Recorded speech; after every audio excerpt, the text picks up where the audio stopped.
What's going on, guys? Allie-RX here, and today is yet another tech review, sort of tech review, just like my AVerMedia Live Gamer Portable 2 review. The reason why it's actually a follow-up to my AVerMedia Live Gamer Portable 2 review, quote-unquote review, so to speak. And the reason why is what you're seeing right here, the SCART to HDMI video converter, the very same one that I use at the end of my AVerMedia Live Gamer Portable 2 review. So why am I bringing this up? Well, it's actually related to the product I'm going to review today.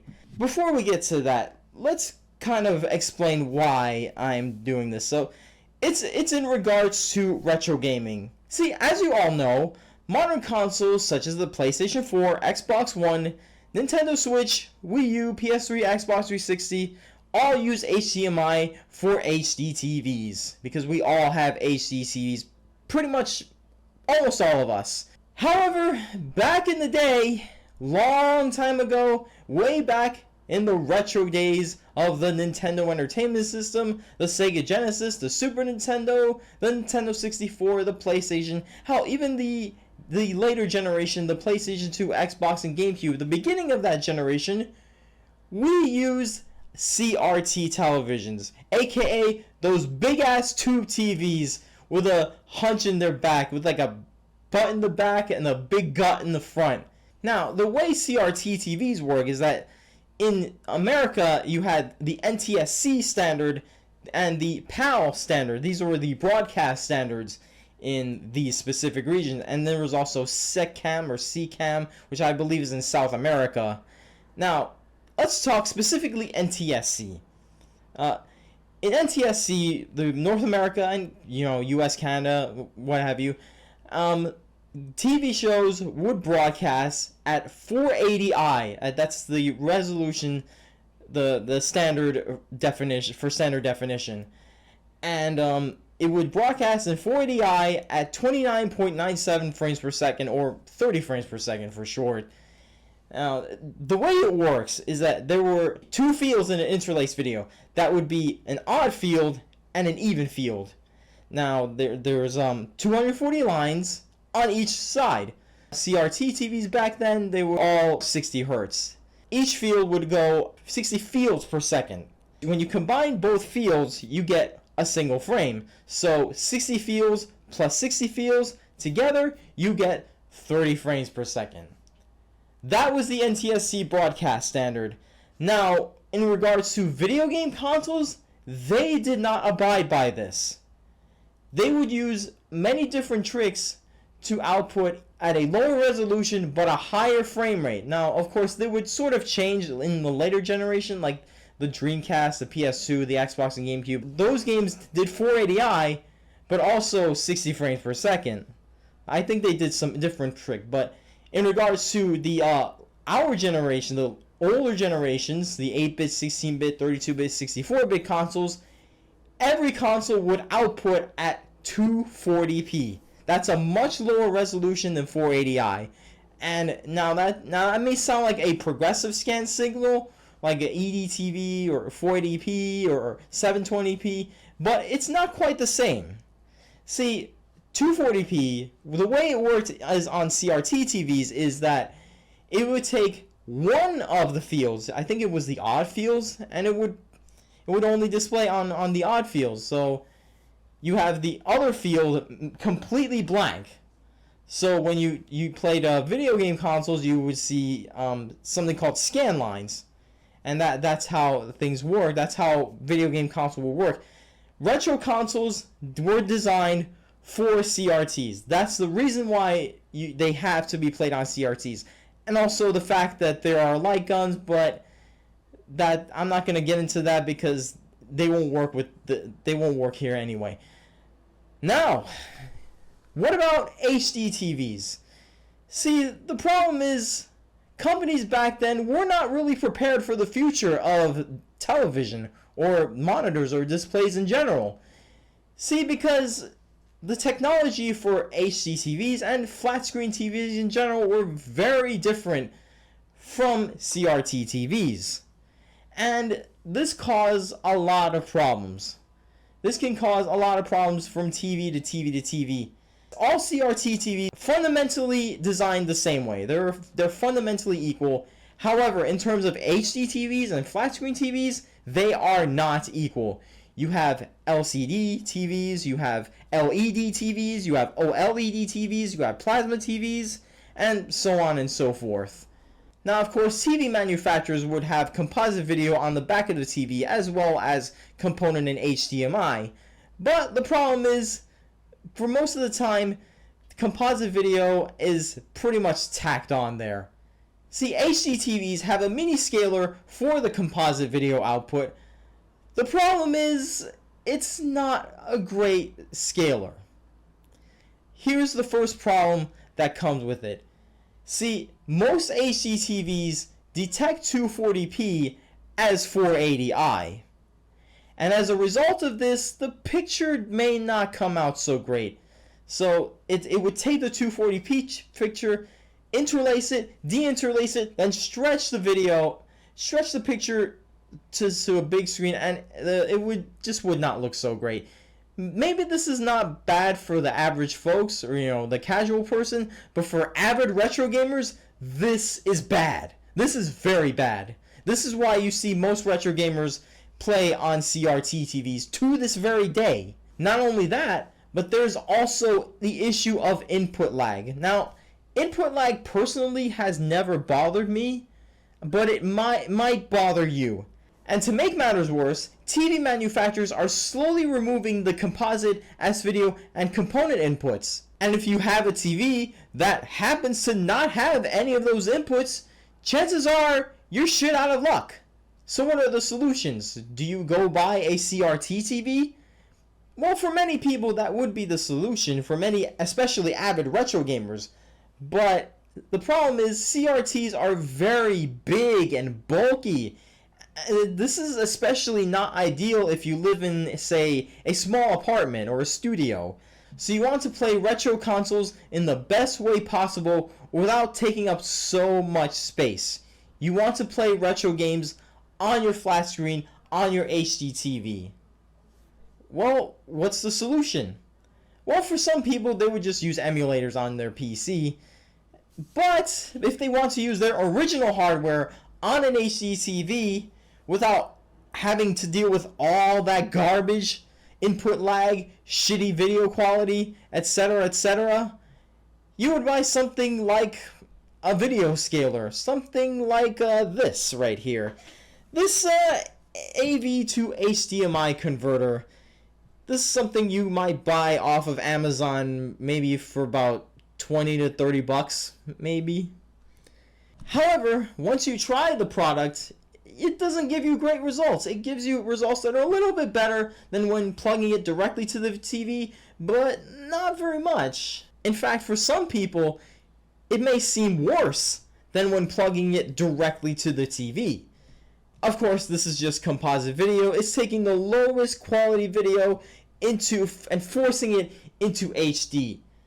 So, of course, you're not going to get true native HD. In fact, you're not going to get native HD on any scaler, but there are far, far better scalers out there.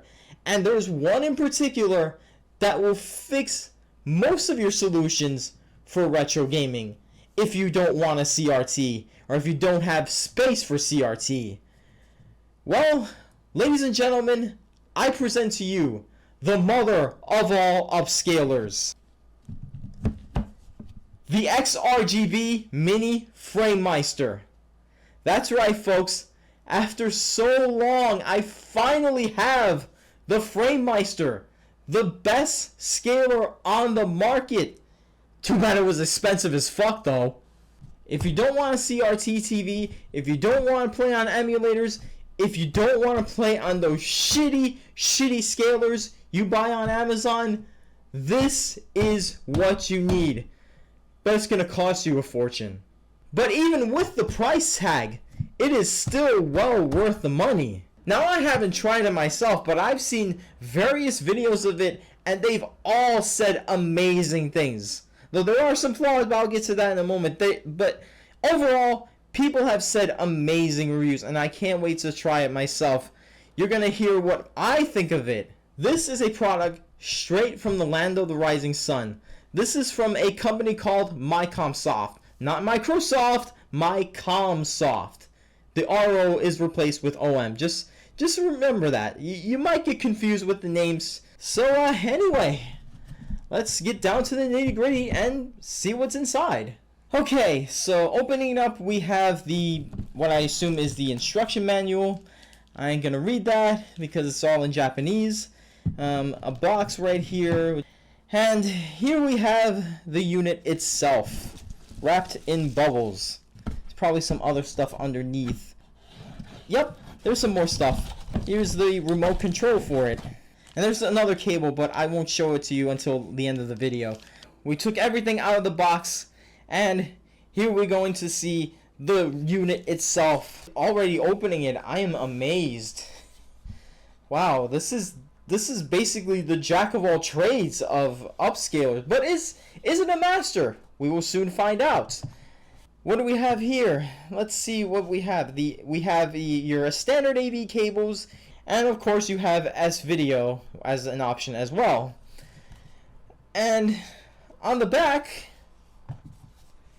we have more units, and we have an HDMI out and a micro SD card slot, which is very, very useful since this is a Japanese product.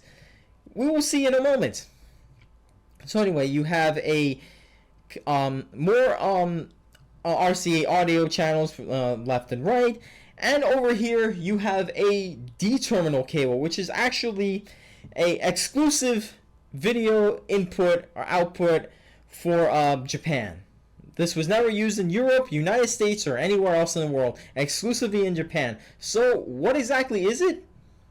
Basically, it's the Japanese version of component cable. That's all that is. That is all you need to know.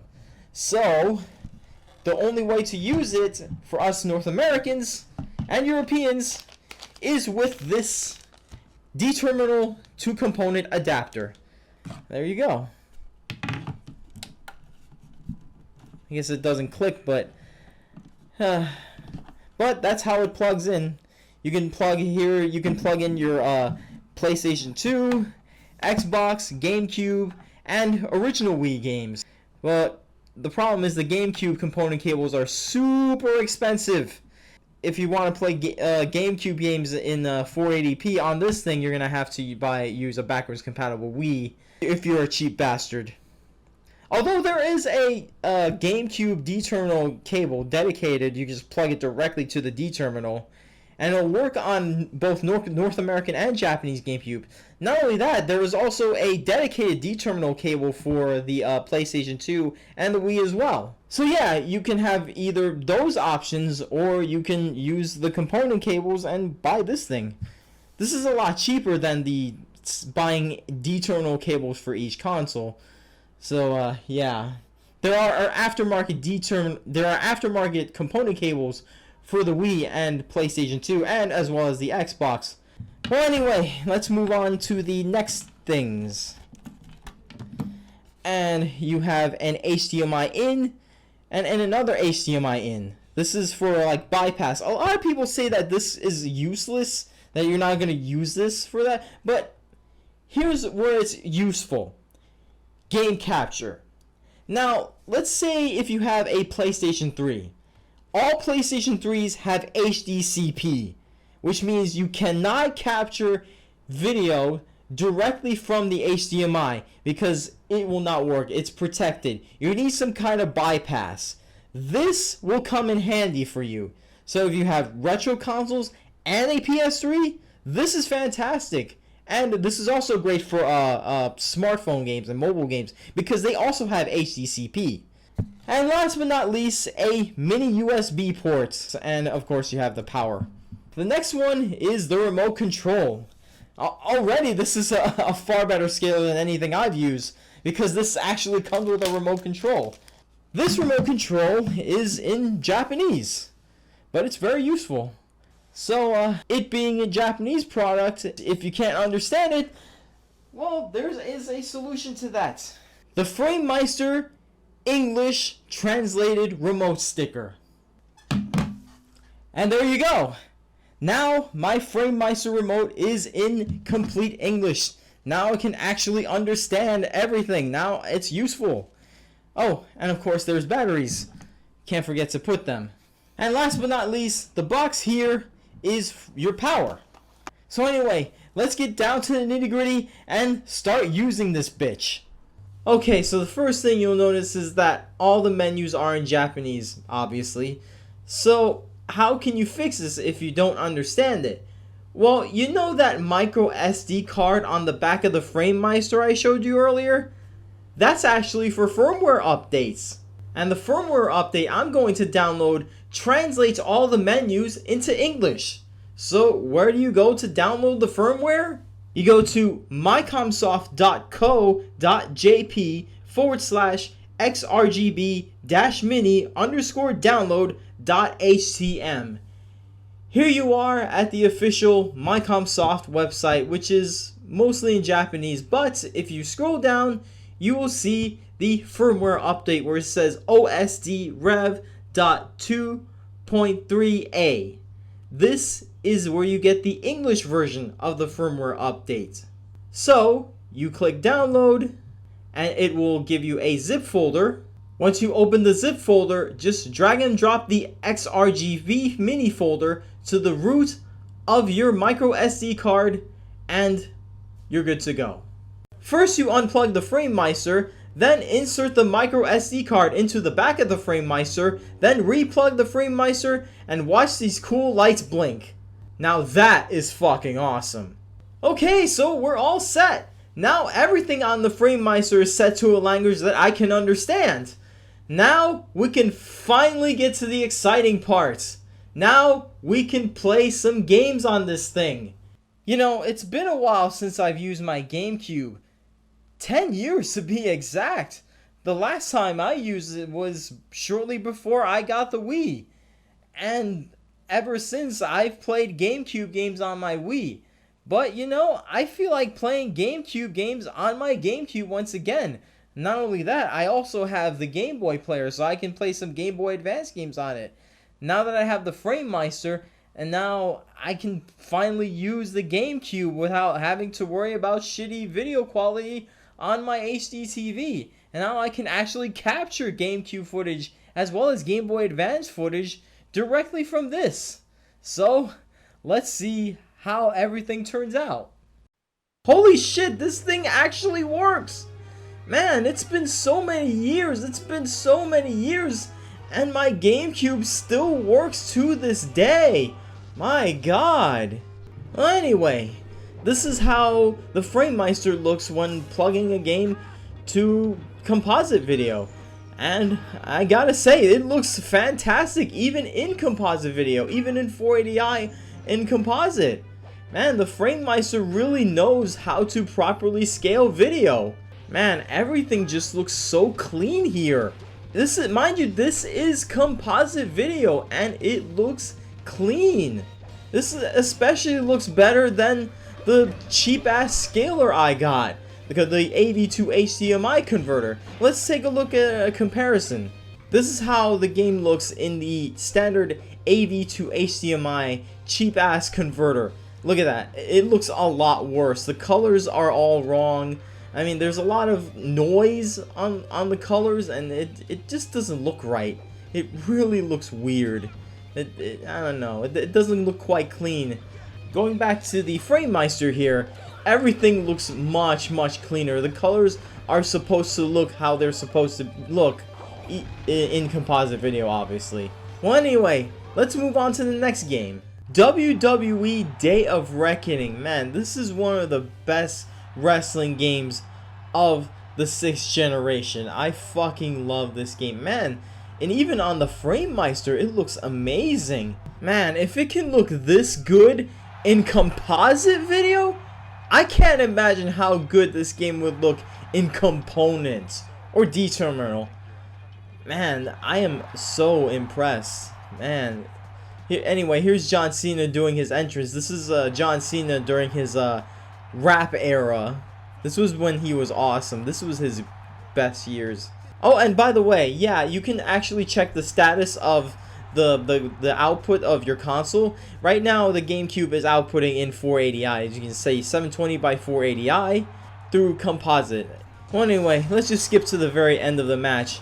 Here is the Undertaker about to do his tombstone pile driver to John Cena, and here we go, and the match is over.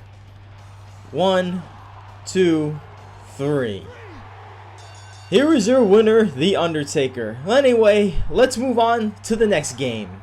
Moving on to the Game Boy Advance. Now, here's the problem with the Game Boy Advance. The problem is the Game Boy Advance games are natively 240p. The problem, the GameCube Game Boy player cannot output in 240p unless you do some kind of hacking. So I'm playing Game Boy Advance games in 480i, and even with component video, you can only do 480p or 480i. So you're pretty much stuck with 480i or 480p, and it's not going to look so great with something as pixel friendly as Super Mario World on the Game Boy Advance. Well, but either way, it looks awesome. And by the way, you can turn on scan lines. Here I don't recommend it because the scan lines are in 480i, and the picture uses picture kind of blinks for some reason. So yeah, the Framemeister is a very versatile scaler. You can do so many things with it. You can adjust the brightness, you can adjust the sharpness, you can change the tint, the color, and you can see how I'm playing around with the settings. You have so much settings to play with. It's incredible, man. And you can even turn on scan lines. This thing is fucking awesome. I have never seen a scaler this incredible before. Like not the SCART to HDMI cable, and definitely not the AV to HDMI. At best they give you like a few buttons to switch between 720p or 1080p, and you know, NTSC and PAL, maybe some other shit, but never ever give you this much freedom, this much flexibility. Moving on to Game Boy games, and by the way, I just love that when you play on the Game Boy Color and the Game Boy Advance, you can change the colors before starting the game. Here I have it set into like some kind of night mode, which looks fucking awesome. I absolutely love playing Game Boy games like this. I always play Game Boy games like this when I'm using my Game Boy Advance or the Game Boy Color, which sadly don't work anymore. So I'm resorting to playing Game Boy games on this thing. Well, anyway, this is Teenage Mutant Ninja Turtles Fall of the Foot Clan for the original Game Boy. This is a game straight from my childhood. This is a game that I love near and dear to my heart. This is an awesome game to me. Yeah, I mean the turtles walk slow in this game compared to the other games, but it's still fun as hell. And by the way, I just skipped that bonus stage. I completely forgot that there was a bonus stage on the left. So you have to hit one of the barrels to go to the bonus stage, and I completely forgot it. But yeah, this is still a fun game to play. It's short as hell, but I enjoy it. And I especially love the music, especially in Stage 3, which I didn't get to, but Stage 3 had an incredible song. So that's it for all the GameCube footage I've recorded. Now to move on to PlayStation 2 and PlayStation 1 games through component on the PlayStation 2. Whoa, oh my god, wow. With component cables, the picture looks even better. It looks amazing. It looks so much clearer than when I plug it directly to my TV or when I'm directly capturing it from my original AVerMedia Live Gamer Portable. The Framemeister cleans up the footage and everything looks amazing. Well, anyway, this is Kamen Rider Seigi no Keifu for the PlayStation 2. It's basically Kamen Rider meets Resident Evil, and I freaking love this game. I think this is the best Kamen Rider game ever made. I love Kamen Rider in the Resident Evil style game. It just looks so cool. If you want to see my full review of it, you can check out Kamen Rider Games Part 4. Well, anyway, let's move on to the next game.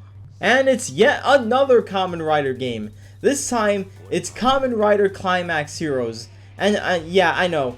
I'm working on my Climax Heroes retrospective / review and it's coming very soon. It'll be here before the year ends. Trust me on that.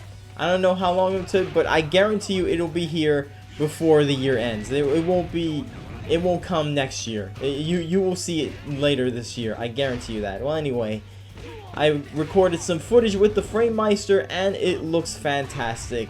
And as you can tell, I've been having way too much fun with this scaler. I recorded so many gameplay footage. Well, anyway, let's move on to the next game. Transformers, the 2004 video game. This is based on the Transformers Armada anime, also known as Micron Legend in Japan. To be honest, this game doesn't hold up too well. I mean, on the Framemeister, it looks amazing. It looks visually amazing. I do love the nice graphics.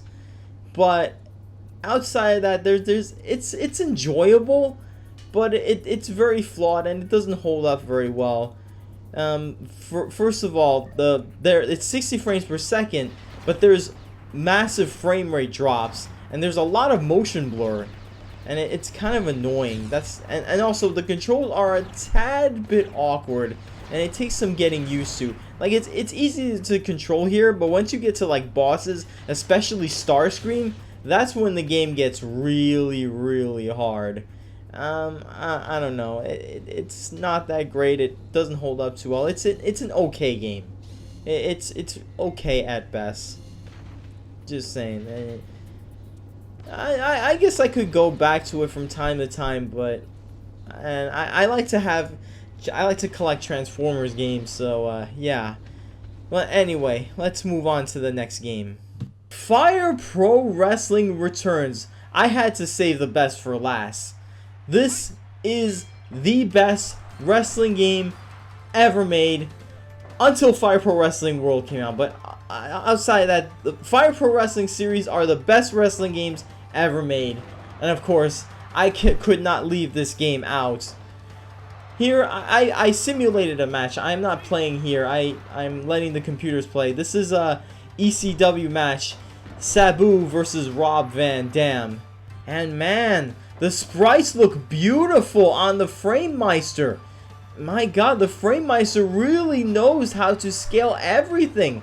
By the way, Fire Pro Wrestling Returns is in 480i, and even in that resolution, it deinterlaces and upscales it very, very well. It looks beautiful.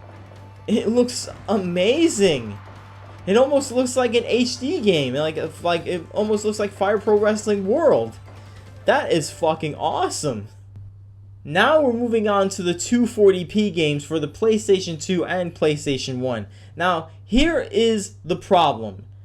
I had trouble recording footage in 240p. When I tried that on both ReCentral and PC Free Mode, it would not work at all. The capture card was red all the time. I tried pressing it and it would not work. When it's like bright red, that means it cannot record.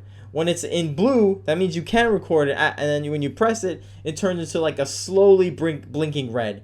The only way I was able to record in 240p is by hooking up the Framemeister to my generic SCART to HDMI cable, which has an HDMI pass-through to the capture card.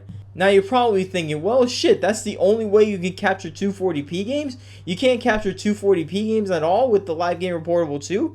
No, that's not actually the case. See, later on, I actually captured 240p games directly from the Framemeister to the capture card. But the problem was, it has to be a constant 240p. And by that, I mean 240p even as you power on the console. See, the problem, I think, is that when you power on the PS2 and the GameCube, it outputs in 480i at first. And then when the game starts, it converts to 240p, causing the game capture to not capture at all. That's what I think. Whereas something like the Sega Genesis or the NES or the Super Nintendo, it's 240p even when you power them on. And I think the issue is in reverse, where if you power on a 240p console and then you play a game in 480i, then it won't capture in 480i. I don't know. It's really, really weird. But the AVerMedia Live Gamer Portable 2 can capture 240p games from the Framemeister. It just has to be a constant 240p and as soon as you turn it on. So the first 240p game we're going to take a look at is Mega Man X. This is straight from the Mega Man X collection for the PlayStation 2. This is not the original Super NES version, but it's close enough. Though it would be nice to see how it looks in RGB rather than component, which is close to RGB color, but not quite RGB. But either way, it looks fantastic. It looks absolutely beautiful with scan lines on. Now I can honestly use scan lines. By the way, if you're gonna turn on scan lines, I strongly recommend capturing in 720p.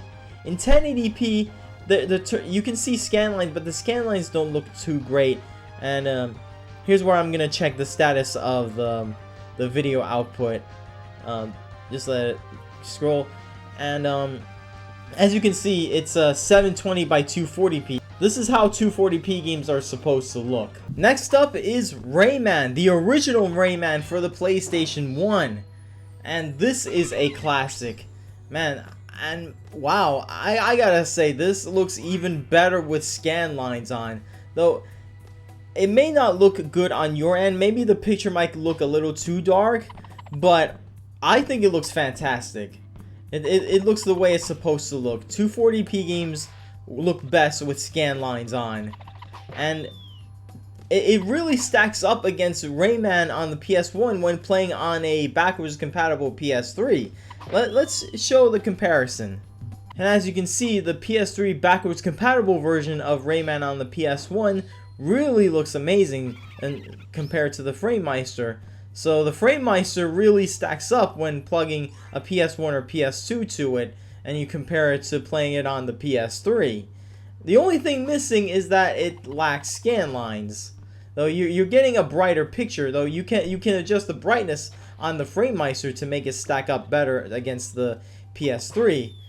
The only downside is scan lines, but if you don't care about scan lines, then this looks great on the PS3. Now let's try the shitty AV to HDMI scaler. Oh god, that looks just fucking awful. Oh, the colors look terrible, and it doesn't even look quite pixels, and everything, the edges look very soft, and this is because the game is 240p, but the scaler detects 240p as 480i. Yuck! Everything looks ugly and disgusting. Oh, this is what you get when you pay like 10 to 15 bucks for a scaler instead of 300 for a very good scaler like the Framemeister. Yuck! This is vomit. This looks like dog shit. So anyway, that's it for composite and component video with all the games I've shown. Now to get to the selling point of the Framemeister. That's RGB in. So what exactly is RGB in? It looks like this little mini DIN that kind of looks like an S-Video slot. See, as you can see, the slot looks very similar to S-Video by comparison, but it's not S-Video. It's not exactly the same. So what exactly is RGB in? It's simple. It's SCART. This very same thing I use with my SCART to HDMI, or should I say JP21. Even though this is actually a European SCART cable that I got when I bought the Framemeister from Solaris Japan. But usually, the Framemeister is sold with JP21 cable, which is exactly the same as SCART. However, the wiring is different. It looks exactly the same, works exactly the same, but it's wired differently because of the different region. You cannot plug a SCART cable to a JP21 cable or else it will not work. Fortunately, I was able to buy a SCART cable with the Framemeister from Solaris Japan. As you can see, there's an EU sticker on it. So here's the SCART cable. You insert it like here, like this. And that's how you insert the SCART cable into the RGB in. Piece of cake, huh? So anyway, what are we going to play on the Framemeister now? Once again, we're going to play some good old Sega Genesis. Wow. RGB looks fucking amazing. Holy shit, it even looks better than the SCART to HDMI converter. This looks beautiful. Everything looks razor sharp. Man, this is awesome. Because let's look at the comparison of the SCART to HDMI cable compared to this. On the SCART to HDMI cable, when you move, everything looks kind of soft. There's a lot of soft edges. This is again because it detects 240p as 480i. Now with the Framemeister, everything is 240p, so it's gonna look sharp at all times, even when you're scrolling. So thank God, I'm glad I paid for this scaler, and it is just totally worth it. And this is what I was talking about earlier, that I can capture 240p games on the Framemeister with the Live Gamer Portable, so long as the game constantly outputs 240p, and that the console powers on at 240p from the start. For example, the Sega Genesis. The PS2 and the GameCube output at 40i when you power it on. Then when you're playing a 240p game, it down converts it to 240p, and the capture card won't capture.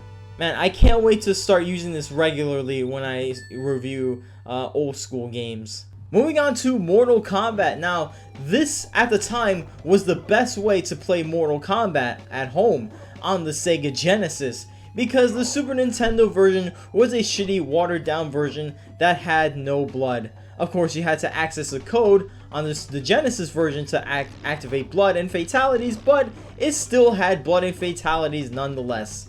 And as you can see on the Framemeister, it looks absolutely amazing. It looks beautiful.